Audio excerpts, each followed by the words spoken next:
तो hello everyone, आप सभी का स्वागत है आपके अपने यूट्यूब चैनल नव भारत क्लासेज में। आप सभी को गुड मॉर्निंग, हाय हेलो जितने भी सारे लोग देख रहे हैं।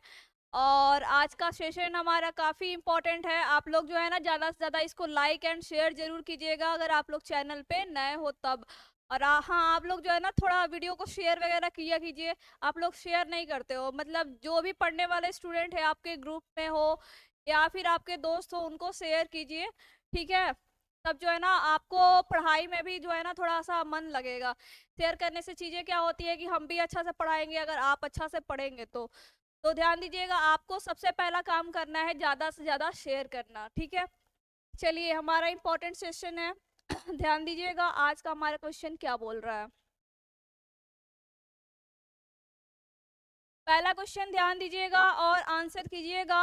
आंसर क्या होगा? किसने अंतरिक्ष में बिजली पैदा करने के लिए ईंधन सेल का सफल परीक्षण किया है? तो गाइज, अंतरिक्ष में बिजली पैदा करने के लिए आपका बोल रहा है ऐसा कौन सा अंतरिक्ष एजेंसी है जिसने सफल परीक्षण किया है?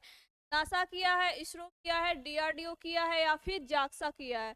तो आंसर क्या होगा आपका? आंसर होगा आपका इसरो, ठीक है। अभी हाल ही में इंडियन स्पेस रिसर्च ऑर्गेनाइजेशन यानी कि इसरो ने जो है ना आपका अंतरिक्ष में बिजली पैदा करने के लिए ईंधन सेल का सफल परीक्षण किया है, ठीक है। ध्यान दीजिएगा, सफल ट्रायल किया है, ठीक है। बात की जा रही है इसरो की, तो ध्यान दीजिएगा। देखिए, इसरो का मतलब क्या होता है, फुल फॉर्म कई बार एग्जाम में पूछा जाता है, तो ध्यान दीजिएगा इसका फुल फॉर्म आप लोग लिख लीजिए। इंडियन स्पेस रिसर्च ऑर्गेनाइजेशन, ठीक है। ऑर्गेनाइजेशन, ठीक है। स्थापना कब हुआ था आपका इसरो का? आपका इसरो का स्थापना कब हुआ था? 1969 में, ठीक है। 1969 में मुख्यालय कहाँ पे है आपका? मुख्यालय है बंगलुरु में। कहाँ पे है आपका मुख्यालय? बेंगलुरु में, ठीक। इसके वर्तमान में अध्यक्ष कौन है? वर्तमान अध्यक्ष इसरो के कौन है? ध्यान दीजिएगा, वर्तमान में इसरो के कौन अध्यक्ष है गाइस? एस सोमनाथ। कौन है? एस सोमनाथ। वर्तमान में इसरो के अध्यक्ष कौन है आपके? एस सोमनाथ। तो इतनी चीजें जो है ना आपको इसरो से सीखने के लिए मिली है। एक बार ध्यान दीजिएगा, इसरो का फुल फॉर्म क्या होता है? Indian space research organisation. स्थापना की बात की जाए तो 1969 में हुआ है। मुख्यालय कहाँ है? बंगलुरु में है। वर्तमान अध्यक्ष कौन है आपके? एस सोमनाथ। 10वें नंबर के ये आपके अध्यक्ष बने हैं। अब देखिए, नासा की बात की जाए तो कल की क्लासेज में मैंने ये बताया हुआ था, ठीक है। नासा का स्थापना कब हुआ? ये अमेरिकन अंतरिक्ष एजेंसी है। कल की डेट में मैंने ये फुल फॉर्म भी बताया हुआ था। क्या होता है? National aeronautics space agency, space administration का फुल फॉर्म होता है। स्थापना की बात की जाए तो इसका 1958 में हुआ है, ठीक है।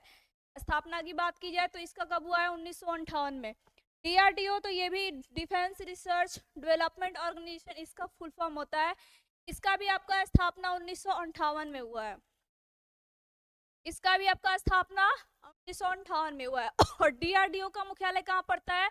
आपका न्यू दिल्ली में पड़ता है। और नासा का मुख्यालय कहाँ पड़ता है? वाशिंगटन डीसी, अमेरिका में पड़ता है। और ये जो जाक्सा है ना गाइस, ये जापान की अंतरिक्ष एजेंसी है। कहाँ की है? जापान की अंतरिक्ष एजेंसी है। कहाँ की है? आपकी जापान की अंतरिक्ष एजेंसी। और जापान की अंतरिक्ष एजेंसी जो है ना, दुनिया में ऐसा पहला अंतरिक्ष तो भाप से संचालित अंतरिक्ष यान को लॉन्च किया है। भाप से संचालित अंतरिक्ष यान को किसने लॉन्च किया? जाक्सा अंतरिक्ष एजेंसी, जो कि जापान की है। और देश का विश्व का पहला वाणिज्यिक चांद मून लैंडर भी किसने लॉन्च किया? आपका जाक्सा ने, ठीक है। विश्व का पहला चांद मून वाणिज्यिक चांद मून लैंडर किसने लॉन्च किया? जाक्सा ने। इसको भी आप लोग याद रखिए। चलिए नेक्स्ट क्वेश्चन पे आते हैं। सेकंड नंबर क्वेश्चन पे आते हैं। किस राज्य सरकार ने पोइला बैसाख को अपना राज्य दिवस घोषित किया है? ठीक है गाइस, थोड़ी सी तबीयत ठीक नहीं है, आप लोग माइंड मत कीजिएगा।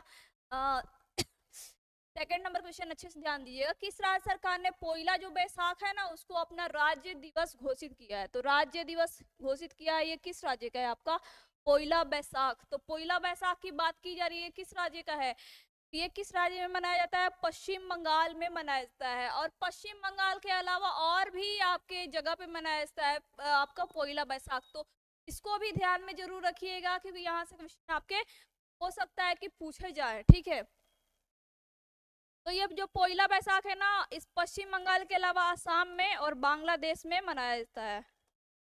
असम में और बांग्लादेश में मनाया जाता है। तो याद रखिएगा, पोइला बैसाख जो है पश्चिम बंगाल के अलावा असम और बांग्लादेश में बंगाली लोगों के द्वारा ये मनाया जाता है। एक्चुअल में ये क्या होता है ना, बांग्लादेश में भी बंगाली लोग ज्यादा रहते हैं, बंगाली भाषा बोलने वाले लोग असम में भी रहते हैं। तो ये तीनों जो है ना आपका, तीनों जगह आपका पोइला बैसाख मनाया जाता है, पश्चिम बंगाल, असम और बांग्लादेश। तो ये अभी पोइला बैसाख को अपना राज्य दिवस किसने किया है आपका? ये पश्चिम बंगाल ने किया। आंसर क्या हो जाएगा आपका? बी, ठीक है। बात की जा रही है पश्चिम बंगाल में, तो देखिए यहाँ पे अभी हाल ही में गंगा सागर मेला का उद्घाटन कहाँ पे किया गया? गंगा सागर मेला, गंगा सागर मेला का उद्घाटन कहाँ पे किया गया? ये आपका पश्चिम बंगाल में किया गया, ठीक है। गंगा सागर मेला का उद्घाटन कहाँ पे किया गया? पश्चिम बंगाल में किया गया है। चलिए नेक्स्ट क्वेश्चन पे आते हैं। यहाँ पे गुजरात की बात की जा रही है, तो देखिए यहाँ पे माधवपुर मेला मनाया गया है, मनाया जाता है माधवपुर। माधवपुर मेला कहाँ मनाया जाता है आपका? ये आपका गुजरात में। महाराष्ट्र में तो आप सभी को पता है लावड़ी, दही हांडी, ये सभी फेस्टिवल कहाँ मनाया जाता है? आपके महाराष्ट्र में। लावड़ी, दही हांडी, दही हांडी, ये सभी फेस्टिवल कहाँ मनाया जाता है? महाराष्ट्र में, ठीक है। कर्नाटक में एक बहुत ही फेमस फेस्टिवल भैंसों की लड़ाई जिसमें कराई जाती है, कंबाला। कंबाला फेस्टिवल कहाँ मनाया जाता है? जिसमें भैंसों की लड़ाई की जाती है, ये कर्नाटक में मनाया जाता है, ठीक है। तो भी याद रखिएगा। चलिए next, third number guys question ध्यान दीजिएगा और आंसर कीजिएगा आप लोग। कहाँ के बेसन के लड्डू को जीआई टैग दिया गया है? तो देखिए बेसन के लड्डू कहाँ का है जिसको जीआई टैग दिया गया गाइस? तो ये राम मंदिर का उद्घाटन होने से पहले जो है ना वहाँ के लड्डू को, जो है ना अयोध्या के लड्डू के, अयोध्या का हनुमानगढ़ी लड्डू को जीआई टैग दिया जा चुका था। तो कहाँ का? अयोध्या का, ठीक है। हनुमानगढ़ी लड्डू, कौन सा? हनुमानगढ़ी, हनुमानगढ़ी लड्डू को जीआई टैग दिया गया है। कहाँ का है आपका? अयोध्या का है, ठीक है। और बात की जा रही है जीआई की, तो देखिए इसका फुल फॉर्म क्या होता है? कल की डेट में मैंने बताया हुआ था ना इसका फुल फॉर्म, जियोग्राफिकल। हर रोज जब भी बात आती है तो मैं बोलती हूँ जियोग्राफिकल इंडेक्स, यानी कि भौगोलिक संकेतक जिसको बोलते हैं। ये किसी क्षेत्र विशेष में जो चीजें फेमस होती है ना, उसको दिया जाता है आपको जीआई टैग। और इसका मुख्यालय कहाँ है? जीआई टैग का मुख्यालय कहाँ है आपका? चेन्नई में है, चेन्नई में है। और इसको कितने दिन का वैलिडिटी होता है? वैलिडिटी इसकी कितने दिन तक होती है? तो याद रखिएगा, ये 10 वर्षों के लिए इसका जो है ना प्रमाण पत्र इसके लिए दिया जाता है। 10 वर्षों के लिए ये मान्यता प्राप्त होती है, ठीक है, याद रखिएगा। चलिए नेक्स्ट क्वेश्चन आते हैं। 4 नंबर का इस क्वेश्चन ध्यान दीजिएगा और आंसर कीजिएगा। 4 नंबर, किसे वैश्विक सूची में दूसरे मूल्यवान आईटी ब्रांड, ठीक है, किसे वैश्विक सूची में दूसरे मूल्यवान आईटी ब्रांड का दर्जा दिया गया है? रिलायंस, टीसीएस, ओला या फिर टाटा? तो आईटी ब्रांड की बात की जा रही है, वो भी वैश्विक सूची में दूसरे स्थान पे। कौन सा है? टीसीएस। टीसीएस का आप लोगों ने बहुत बार नाम सुना होगा। क्या नाम क्या सुना है? हर बार आपका एग्जाम रेलवे का लगभग यही एजेंसी करा रही है, ठीक है। और इस बार से शायद बदल गया था रेलवे वाला। एसएससी का तो यही कंडक्ट करवाती है, मतलब कि एग्जाम्स कंडक्ट कराने वाली सबसे ये बड़ी आईटी कंपनी है, जिसका नाम क्या है? टाटा, टाटा, एक सेकेंड रुक जाइए। टाटा कंसल्टेंसी सर्विसेज, ठीक है। इसका स्थापना कब हुआ था? इसका स्थापना आपका 1968 में हुआ था। कब हुआ था आपका? 1968 में, टीसीएस का। और ये टाटा समूह का ही है, समझिए। टाटा कंसल्टेंसी सर्विस इसका फुल फॉर्म होता है। स्थापना कब हुआ था आपका? 1968 में। और ये भारत की सबसे मूल्यवान जो है ना आपकी आईटी ब्रांड है, ठीक है। दूसरे नंबर की सबसे मूल्यवान आपकी आईटी ब्रांड है। ओला के बारे में मैंने कल बताया हुआ था, अपने परसों वाली क्लास में मैंने बताया हुआ था कि ओला के को फाउंडर आपके भविष्य अग्रवाल, जो जिनकी एक कंपनी है जिसका नाम क्या है? कृत्रिम, ठीक है। उसको क्या दर्जा दिया गया? आप लोग कमेंट करके बताइएगा। कृत्रिम,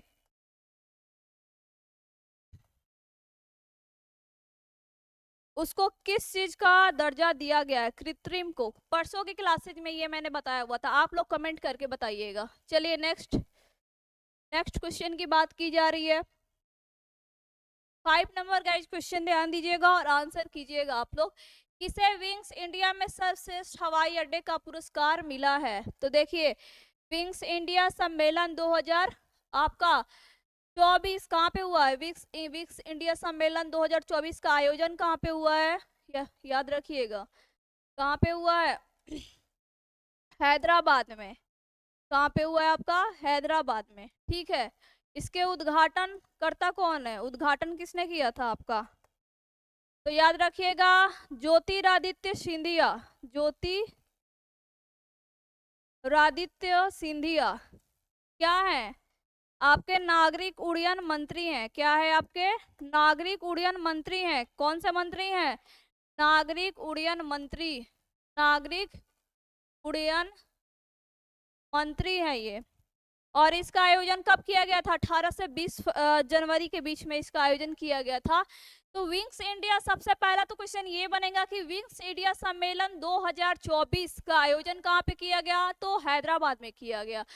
और इसमें जो है ना, किन दो हवाई अड्डों को जो है सर्वश्रेष्ठ हवाई अड्डा का पुरस्कार दिया गया है? तो ये किसे दिया गया है? बेंगलुरु हवाई अड्डा और दिल्ली हवाई अड्डा, दोनों को दिया गया है। आंसर क्या हो जाएगा आपका? ऑप्शन सी हो जाएगा, ठीक है। ऑप्शन सी, बेंगलुरु हवाई अड्डा और दिल्ली हवाई अड्डा को सर्वश्रेष्ठ हवाई अड्डा का अवार्ड दिया गया है। आंसर हो जाएगा आपका ऑप्शन सी। चलिए नेक्स्ट 6 नंबर क्वेश्चन ध्यान दीजिएगा और आंसर कीजिएगा आप लोग। 6 नंबर क्वेश्चन, किस राज्य में 9 साल के अंतराल के बाद पारंपरिक भैंसों की जो लड़ाई है, मोह जूझ प्रतियोगिता शुरू हुई है? देखिए, मोह जूझ प्रतियोगिता शुरू हुई है ये आपके 9 साल के बाद। किस राज्य में? इसका नाम है आपका मोह जुजू। आपकी मोह जुजू आपका ये क्या है? आपका एक भैंसों की लड़ाई वाला प्रतियोगिता है जो कि 9 सालों के बाद शुरू हुआ है। ये कहाँ पे हुआ है? असम में। कहाँ पे हुआ है आपका? असम में। आंसर आपका ऑप्शन बी हो जाएगा, ठीक है। मोह जुजू। इसके अलावा असम में कौन कौन सा फेस्टिवल मनाया जाता है, इसको भी ध्यान में रखिएगा। आप सभी को वैसे पता ही होगा, बिहू, कट्टी बिहू,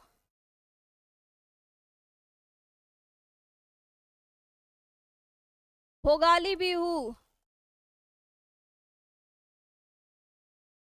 ये सभी फेस्टिवल कहाँ मनाया जाता है? आपके असम में मनाया जाता है। सिक्किम में कौन सा फेस्टिवल मनाया जाता है? लोसांग। लोसांग फेस्टिवल कहाँ मनाया जाता है? सिक्किम में। मणिपुर में Shirui lily, Shirui lily festival काफी फेमस है। कहाँ मनाया जाता है आपका? मणिपुर में। तमिलनाडु में आप सभी को पता होगा कौन सा, जिसमें सांडों की लड़ाई होती है? जल्लीकट्टू। कौन सा? जल्लीकट्टू। जल्लीकट्टू फेस्टिवल कहाँ मनाया जाता है आपका? आपका तमिलनाडु में मनाया जाता है। देखिए, जल्लीकट्टू में सांडों की लड़ाई होती है और ये तमिलनाडु में मनाया जाता है। और एक मैंने बताया था ना, जिससे पिछला वाला क्वेश्चन में एक था आपका कंबाला फेस्टिवल, जो उसमें भैंसों की लड़ाई होती है। तो इसको याद कैसे रखिएगा? काफी ज्यादा कंफ्यूजन होगा। तो देखिए, भैंस काली होती है, तो क से कंबाला, क से आपका काली भैंस, ठीक है। तो कंबाला फेस्टिवल कहाँ मनाया जाता है? और क से कर्नाटक भी है, तो कर्नाटक में मनाया जाता है। और बच गया जो जल्लीकट्टू, कहाँ मनाया जाएगा? तमिलनाडु में, जिसमें सांडों की लड़ाई होती है।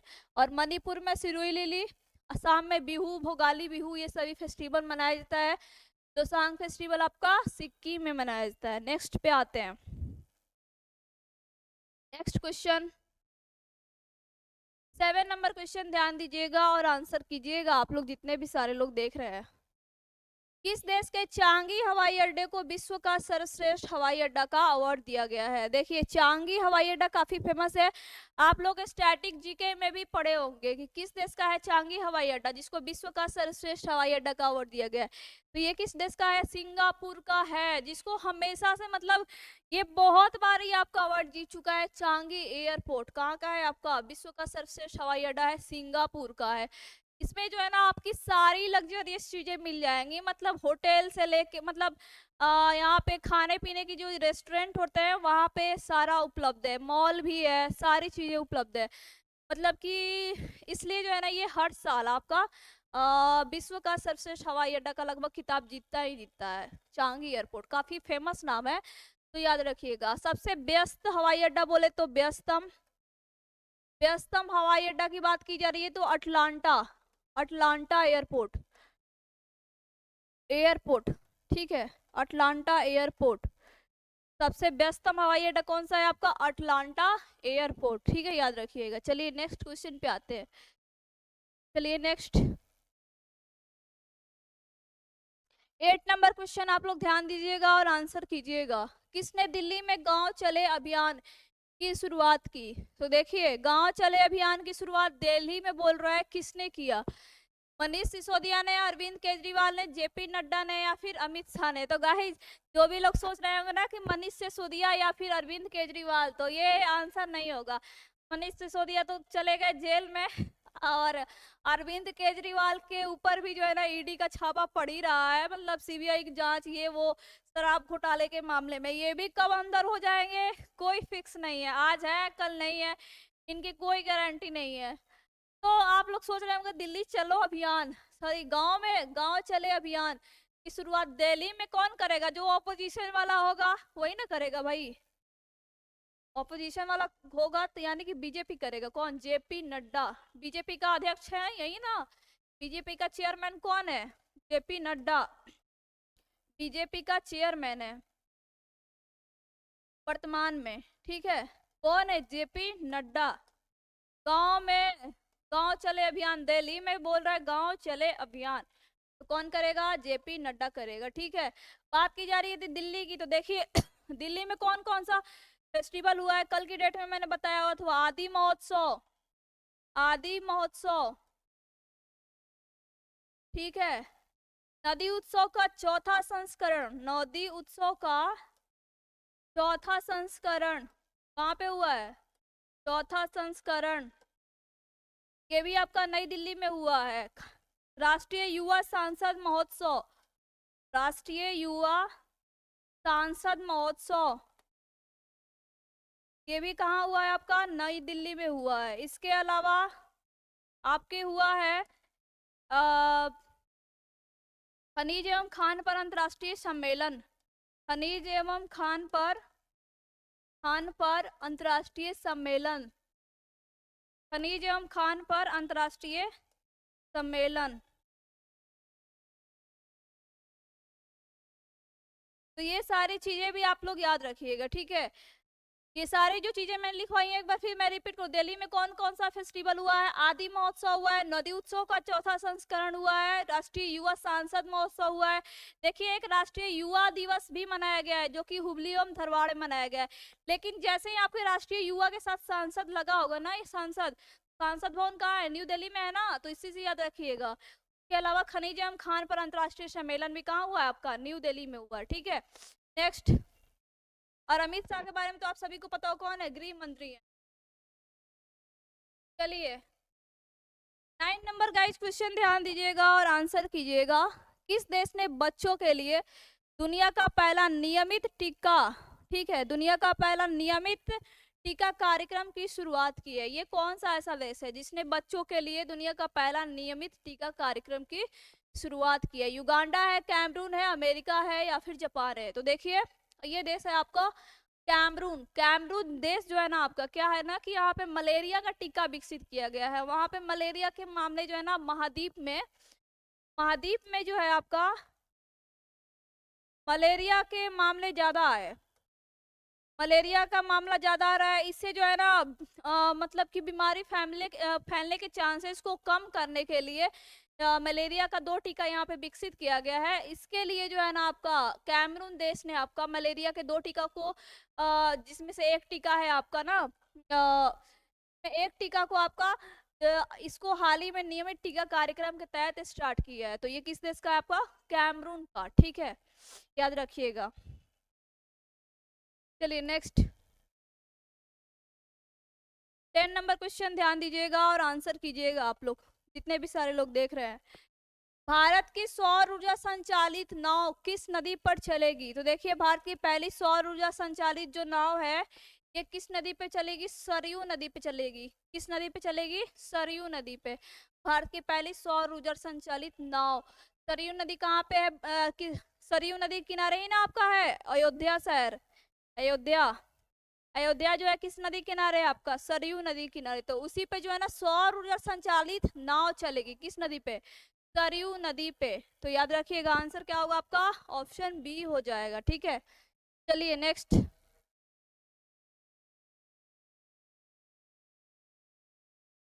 11 नंबर का इस क्वेश्चन ध्यान दीजिएगा और आंसर कीजिएगा आप लोग। कौन सी भाषा भारत की 9वीं शास्त्रीय भाषाओं में शामिल होगी? तो इसका आंसर आप लोग कीजिएगा फारसी, अरबी, मणिपुरी या फिर कोंकणी। तो दो तो ऑप्शन में ऐसे ही छट गए आप, सॉरी ये क्या बोल रहा है, कौन सी शास्त्रीय भाषा बोल रहा है ना? फारसी, अरबी, मणिपुरी या फिर कोंकणी। तो आप सभी को पता होगा, अभी तक आप लोगों ने पढ़ा होगा कि 6 शास्त्रीय भाषा है, 6 शास्त्रीय भाषा है। लेकिन 3 शास्त्रीय भाषाओं को जो है ना विदेश मंत्री एस जयशंकर ने ईरान के दौरे पे गए थे, टाइम पे ये इन्होंने बोला कि 3 भाषाओं को जो है ना और शामिल शास्त्रीय भाषाओं में किया जाएगा, ठीक है। पहले तो 6 शास्त्रीय भाषा थे, पहले तो 6 शास्त्रीय भाषा थे, ठीक है। पहला शास्त्रीय भाषा कौन सा था आपका? तमिल पहला था, ठीक। और शास्त्रीय भाषा तमिल, तेलुगु, कन्नड़, मलयालम, लास्ट में एक आपका आया था उड़िया। तमिल, तेलुगु, कन्नड़, मलयालम और एक संस्कृत, एक संस्कृत। तो ये 6 आपके शास्त्रीय भाषा थे। पहला शास्त्रीय सबसे पहला किसको शामिल किया गया था शास्त्रीय भाषा में? तो तमिल को शामिल किया गया था। सबसे लास्ट में शास्त्रीय भाषा कौन आया था? उड़िया। 2014 में इसको शामिल किया गया था, ठीक है, याद रखिएगा 2014 में। तो अभी असली बात की जा रही है शास्त्रीय भाषा की। तो शास्त्रीय भाषा का दर्जा कैसे भाषा को दिया जाता है, कौन सी भाषा को दिया जाता है? तो कम से कम इसका जो है ना 1500 से 2000 वर्ष पुराना होना चाहिए, ठीक है। कम से कम 1500 से 2000 वर्ष पुराना होना चाहिए इसका भाषा, 1500 से 2000 वर्ष पुराना होना चाहिए। वैसे भाषाओं को शास्त्रीय भाषा का दर्जा दिया जाता है। अभी हाल ही में विदेश मंत्री एस जयशंकर ने ईरान के जो सम्मेलन में गए थे, वहां पे उन्होंने 3 और भाषाओं को शामिल करने का जो है ना निर्णय लिया है कि और शामिल किया जाना चाहिए। वो कौन कौन सी ऐसी भाषाएं हैं? तो देखिए एक है आपका कौन? प्राकृत भाषा। कौन है? प्राकृत भाषा। और ऐड किया जाएगा, समझ लीजिएगा। एक है प्राकृत भाषा, दूसरी होगी आपकी फारसी, और तीसरी कौन सी होगी? पाली भाषा, ठीक है। तीसरी कौन होगी आपकी? पाली भाषा। तो ऑप्शन में क्या क्या दिया गया है आपका? फारसी, ठीक है। क्या दिया गया है आपका? फारसी। तो ऑप्शन ए हो जाएगा। तीनों को वैसे याद रखिएगा, कोई भी आपका ऑप्शन में देके पूछ सकता है। फारसी भाषा को शामिल किया जाएगा, इसके अलावा फारसी के साथ प्राकृत और पाली भाषा भी। गाइस पाली भाषा भी काफी पुरानी भाषा है, ठीक है। संस्कृत की तरह काफी पुरानी भाषा है, ये लगभग संस्कृत के जैसा ही होता है पाली भाषा, ठीक है। चलिए भगवान बुद्ध के टाइम पे, पीरियड के टाइम पे यहीं पे ये भाषा बोला जाता था आपका पाली भाषा। चलिए नेक्स्ट क्वेश्चन ध्यान दीजिएगा, 13 नंबर क्वेश्चन है ना, एक सेकेंड।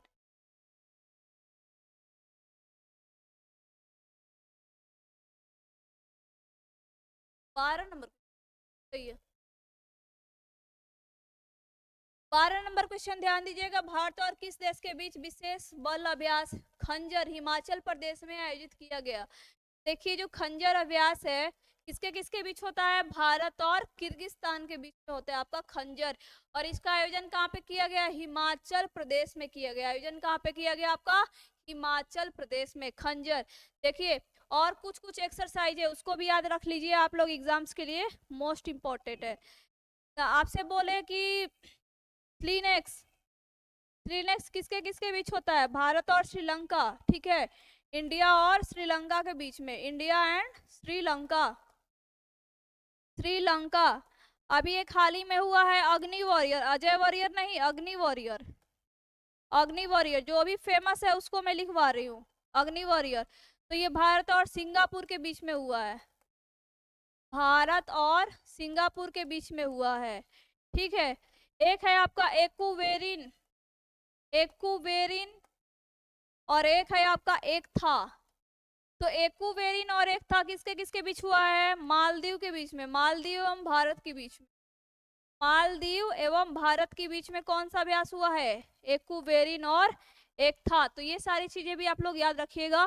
क्लीनेक्स भारत और श्रीलंका के बीच, अग्नि वॉरियर भारत और सिंगापुर के बीच, और एक्वेरिन अभ्यास या एक था भारत और मालदीव के बीच में। तो ये सारी चीजें आप लोग याद रखिए। चलिए नेक्स्ट क्वेश्चन पे आते हैं।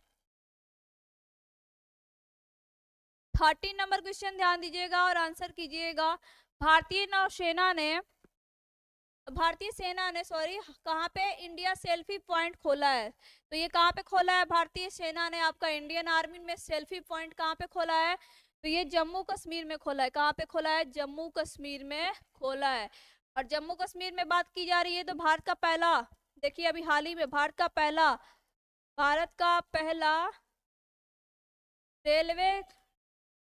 रेल केबल स्टे ब्रिज कहाँ पे खोला गया है? जम्मू कश्मीर में। केबल स्टे ब्रिज कहाँ पे खोला गया है आपका? जम्मू कश्मीर में। साथ ही साथ अभी हाल ही में जम्मू कश्मीर में लेवेंडर फेस्टिवल मनाया गया। लेवेंडर फेस्टिवल कहाँ मनाया गया आपका? जम्मू कश्मीर में, ठीक है, याद रखिए कहाँ मनाया गया आपका? जम्मू कश्मीर में। और ट्यूलिप गार्डन का उद्घाटन कहाँ पे किया गया है? जम्मू कश्मीर में। ट्यूलिप गार्डन का उद्घाटन कहाँ पे किया गया है? जम्मू कश्मीर में। किसने किया है? मनोज सिन्हा ने किया है। किसने किया है? मनोज सिन्हा ने किया है आपका ट्यूलिप गार्डन का उद्घाटन जम्मू कश्मीर में, ठीक है, याद रखिएगा। तो ये सारी चीजें आप लोग याद रखिएगा। ट्यूलिप गार्डन का उद्घाटन किसने किया है? मनोज। लद्दाख में जो है ना भारत का पहला डार्क स्काई नाइट रिजर्व खोला गया है, ठीक है, याद रखिएगा। चलिए नेक्स्ट। और सेला पास तो आपको पता ही होगा, अरुणाचल प्रदेश।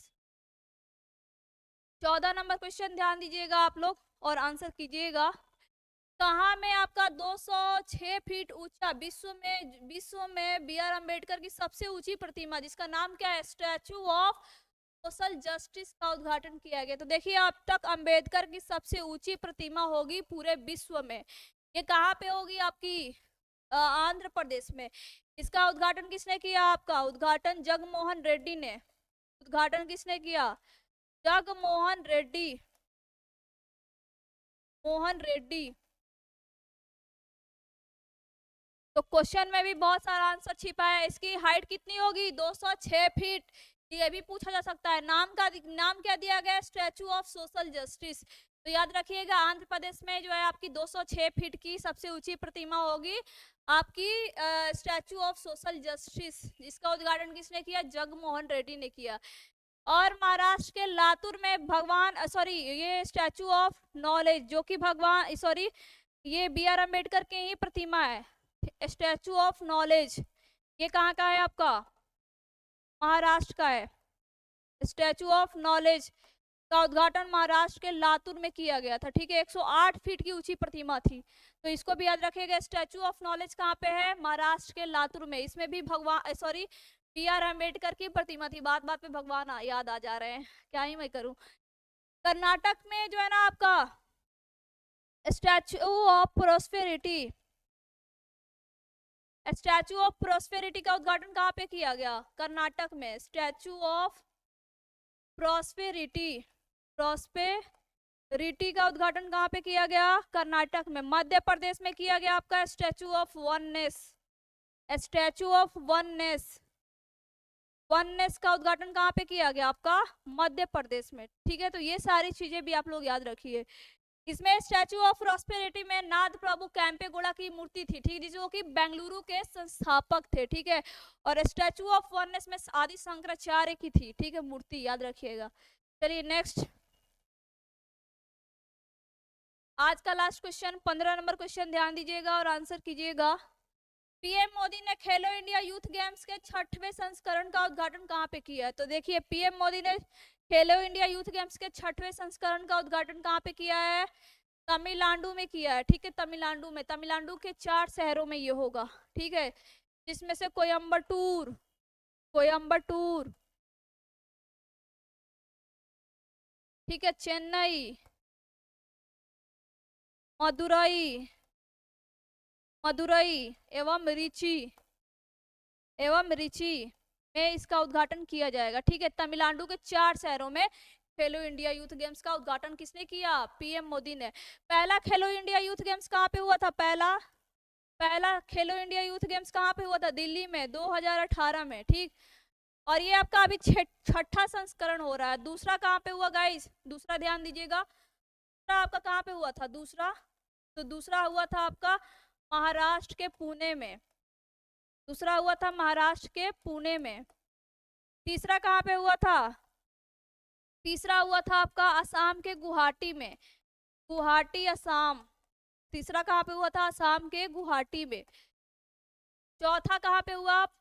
चौथा आपका हुआ था पंचकुला हरियाणा में, और पांचवा हुआ था आपका मध्य प्रदेश के 8 शहरों में। ठीक है, मध्य प्रदेश के 8 शहरों में। और अभी इसका 6ठा संस्करण कहाँ पे हुआ है? तमिलनाडु में। और यहाँ से क्वेश्चन फिक्स है आप लोग के लिए, क्योंकि हर बार एग्जाम्स में यहाँ से क्वेश्चन पूछे जाते हैं। तो जितना भी अभी 6ठा संस्करण है सारा मैंने यहाँ पे लिख दिया है। एक बार मैं फिर रिपीट करती हूँ, आप लोग नोट कर लीजिएगा, यहाँ से क्वेश्चन पूछे जाते हैं। पहला खेलो इंडिया यूथ गेम्स की शुरुआत कब हुई थी? 2018 में न्यू दिल्ली से। दूसरा कहाँ पे हुआ? महाराष्ट्र के पुणे में। तीसरा कहाँ पे हुआ? असम के गुवाहाटी में। चौथा कहाँ पे हुआ? हरियाणा के पंचकुला में। पांचवा कहाँ पे हुआ? मध्य प्रदेश के 8 शहरों में।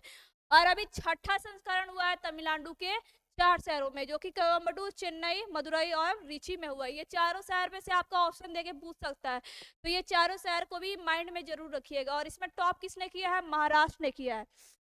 प्रथम पे कौन आया है? महाराष्ट्र। दूसरे नंबर पे तमिलनाडु। ठीक है, याद रखिएगा। तो आई होप गाइज आज की क्लासेज हमारी यहीं पे समाप्त होती है। आई होप आपको अच्छा लगा, तो प्लीज लाइक एंड शेयर जरूर कीजिएगा। मिलते हैं नेक्स्ट क्लास में, तब तक के लिए bye and thanks for watching.